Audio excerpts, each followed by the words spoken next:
Ngayong araw guys, dahil maulan na naman dito sa lugar namin, kaya nagluto nga lang din pala ako dito ng ulam na merong sabaw. Hey guys, umulan na. Ay, sarap maghigop ng sabaw nito ba? Pero bago ang lahat, nagsimula muna kami sa pagkuha nitong kahoy dito sa treehouse. Dahil ilang araw na nga rin pala itong nakatambay dito sa treehouse, kaya tuyo na nga rin to at ito yung gamitin namin ngayong panggatong. Hinati ko nga lang din pala to guys, para kaming dalawa ni Neil yung merong dala. Alawa ni sugnod, kaya wana. La. Grabe guys oh, pangit ang panahon ngayon.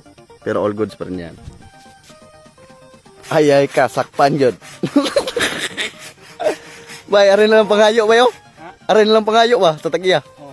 Boss, gata ka, boss. Laya na gidi kayo, bay. Nandalong tanan-tanan. Apa ng mga gagmay ba? Nakaabot ragad ang mga gwapo na bata. Pogi!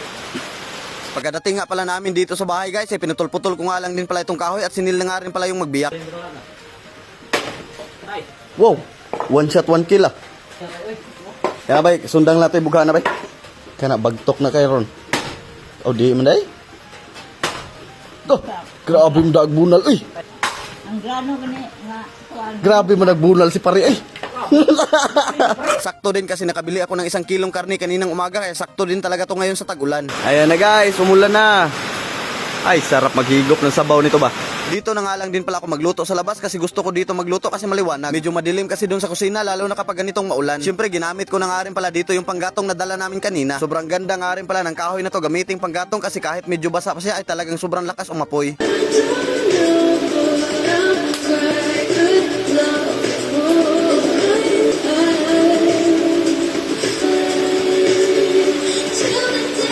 Nung kumulo na nga rin pala guys, naglagay nga lang din pala ako dito ng sibuyas at sal at tanglad. Pakuluan nga lang din pala natin ng kalahating oras itong karne para talagang malambot. Naglagay na nga rin pala ako dito ng magic syrup, nilagyan ko na nga rin pala yan kanina ng asin bago pinakuluan. Pagkatapos nilagay ko na nga rin pala dito yung mga gulay. Kunting antay na nga lang din pala niyan guys, all goods na yan. At sa ilang minutong paghihintay ko nga lang din pala dito ay ito na nga rin pala yung niluto nating sinabaw ngayon. Siyempre masarap talaga yung sabaw lalo na kapag maanghang. Kaya nagpiga na nga rin pala ako dito ng maraming siling kulikot dito sa lagayan ng sabaw. Kaya sabayan nyo na nga rin pala kaming kumain dito guys at humigop ng sabaw ngayong tag-ulan. Ay, piti na po ang bahaw ba?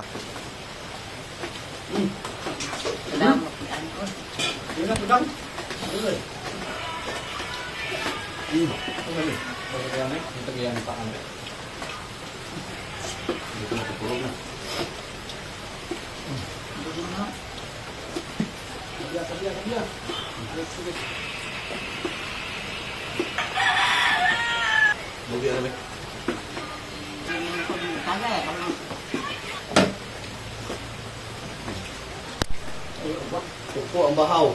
Mo na bahaw ba na bagong nilungag ba? Bahaw ba? Agoy.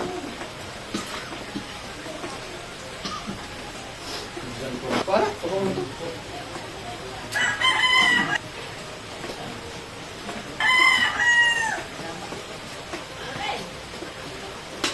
Ikaw gud ang bida ron ma. Kaya hanggang dito na nga lang din pala muna yung video natin ngayong araw guys. Kaya kung nakaabot kayo sa video na to, maraming salamat palagi sa panonood nyo.